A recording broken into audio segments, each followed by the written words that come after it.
Hello, Easy Nation. 7 years ago, I did my last Star Wars movie rankings. So it's time to do a new one. I usually do this after every Star Wars movie.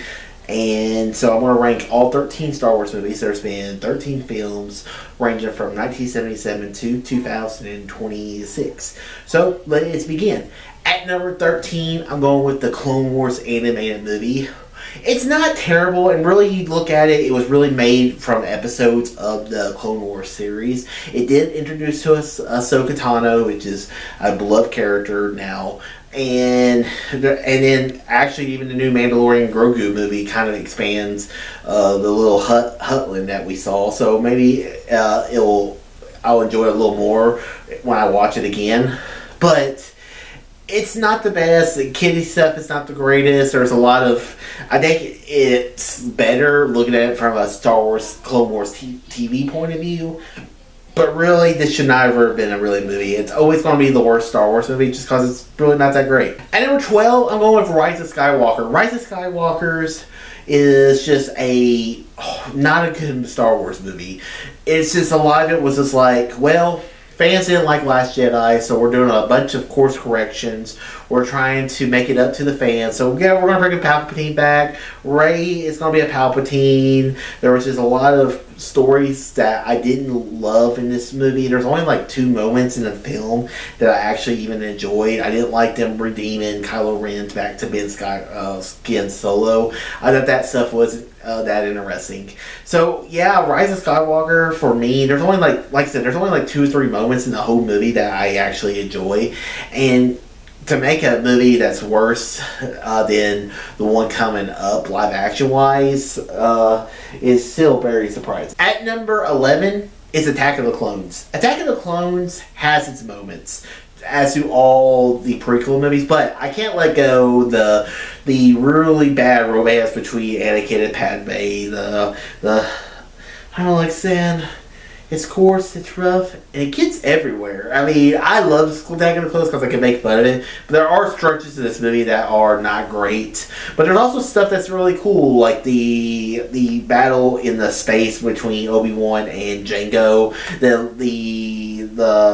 the grenade that goes is pretty awesome. I mean, there's a lot of good in Attack of the Clones, but also the clones never attack. So what do I know? So and also Count Dooku's the lightsaber fight was not the greatest. At number 10, I'm going with The Last Jedi. I was really anticipating The Last Jedi. They were really hyping it up at Star Wars Celebration when I went to the 40th anniversary.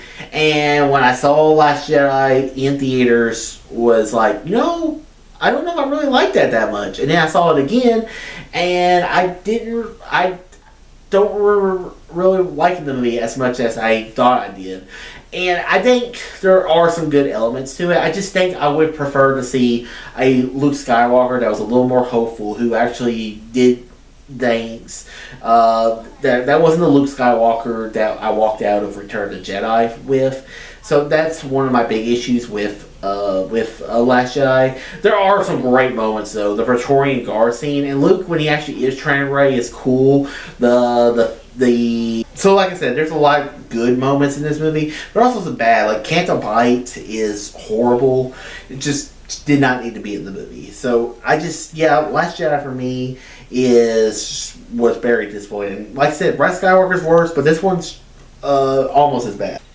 My number 9 is The Mandalorian and Grogu. I really enjoyed this movie. I thought the movie had a really fun pace to it. I thought the action scenes were fun. And one thing I like about Mandalorian and Grogu, I know I just talked about it, is that I had a fun time. And that's what I wanted out of this movie. I want to be able to have fun and get kind of that stink out of Rise of Skywalker that I watched 7 years ago. And it was great to see Star Wars back in the theater. So I think Mandalorian Grogu I think I will enjoy it more on repeat viewings. And probably this might even go higher. Or I don't know if it'll go higher, but I think it will always be always a good Star Wars movie. Did this need to be a movie? No, but it was still enjoyable to watch. My number 8 is The Phantom Menace. The Phantom Menace for me is there are moments in this movie that are not good, but there are some scenes that are epic, like the Naboo, like the pod racing scene is awesome. The duel between Qui-Gon and Obi-Wan versus Darth Maul is iconic. Liam Neeson as a Jedi character was very cool. I mean, there's a lot wrong with this movie, but it's also very funny. I guess funny in the wrong way, but still funny. At number 7, I'm going with Solo, A Star Wars Story. This one, I actually debated moving Phantom Menace over Solo, but I'm still going to hold Solo at 7 because there's a lot they did right with this movie. There is a lot they did wrong with this movie, but I love seeing the Kessel Run. I like seeing Woody Harrelson in this movie.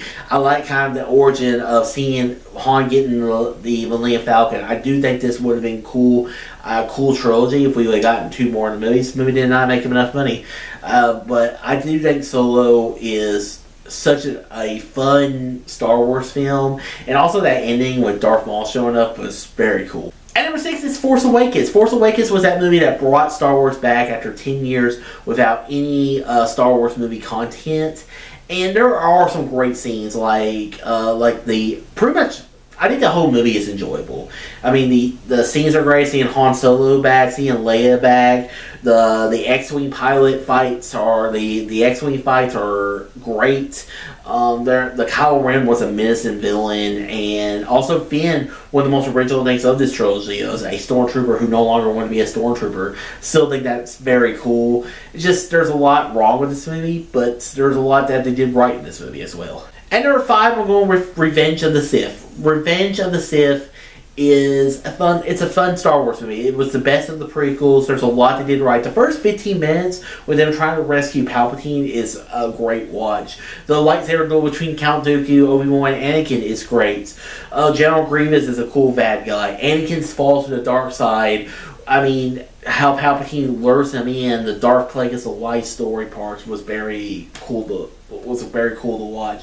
I just very much enjoy Revenge of the Sith, and that last duel between Anakin and Obi-Wan, you just feel the emotion, and the lightsaber fighting is just incredible. So yeah, and also how at the end it sets up perfectly the original trilogy is just brilliant. At number 4, I'm going with Return of the Jedi. I just think this movie is just such a great closure to the Star Wars films. There is some stuff wrong with it, like the Ewok stuff was not really necessary, but I'm kind of going over that. The end with Luke and Vader fighting one more time, the green lightsaber is epic. How Luke gives up his lightsaber, he says, "No, I'm a Jedi like my father before me, you can't turn me." And just such a great moment of him just remaining core to his values. And then Vader returning back to Anakin, throwing Palpatine off the thing was a great moment. And I just think this one's a really great Star Wars film. Not the best of the trilogy, and one of the weakest of the trilogy, but still not bad. At number 3, I'm going with Rogue One, A Star Wars Story. I think this movie sets up the original Star Wars movie so good. Also with Andor, the TV show that is kind of a prequel to Rogue One, sets it up brilliantly and makes Rogue One even better watching. And I love Rogue One. Every time I watch Rogue One, I like it a little more. The last scenes of the movie are great. Them trying to get the Death Star plans. Darth Vader showing up at the end was great. Everything about Rogue One is great. Absolutely love it. At number 2, I'm going with A New Hope, the original Star Wars movie that started it all. This movie really changed how movies were made, how sci-fi was made, and it got people interested in watching sci-fi films. I think A New Hope is great. All the things they do in this film is incredible. The characters of Luke, Han Solo, Obi-Wan Kenobi, Princess Leia, Darth Vader being a badass, and then also a good villain in Grand Moff Tarkin that proved that you did not need lightsabers and maybe just need slippers to become a really cool bad guy. And my number 1 Star Wars movie of all time is Empire Strikes Back. I feel like every year I do this, it's always going to be Empire Strikes Back, because Empire Strikes Back is my favorite movie of all time. The twist ending of Vader being Luke's father is absolutely incredible. The lightsaber fight between Darth Vader and Luke is incredible. Yoda training, using a puppet to be the Jedi Master was brilliant, but also you're like, really, we're going to do this? It was just mind-blowing as you watch it. And then just And then the Battle of Hoth was great. The iconic line of "I love you and I know" is just one of the greatest improv moments in movie history. I just love Empire Strikes Back so much. It's my favorite movie of all time. It's always going to be my number one Star Wars movie. So, guys, that concludes the 2026 rankings of the Star Wars movies. I hope y'all enjoyed it. I hope y'all go see Mandalorian and Grogu. It is definitely a fun time. It's great to see Star Wars back in the theater. Even though it's not a masterpiece, it's still Star Wars in the movie theaters. What more can you ask for? So, guys, what's your thoughts of my rankings? Whatever they are, comment below. Let me know, guys. If you like this video, I'd like to subscribe to more. Tell your friends, please, the nation. And may the force be with you always.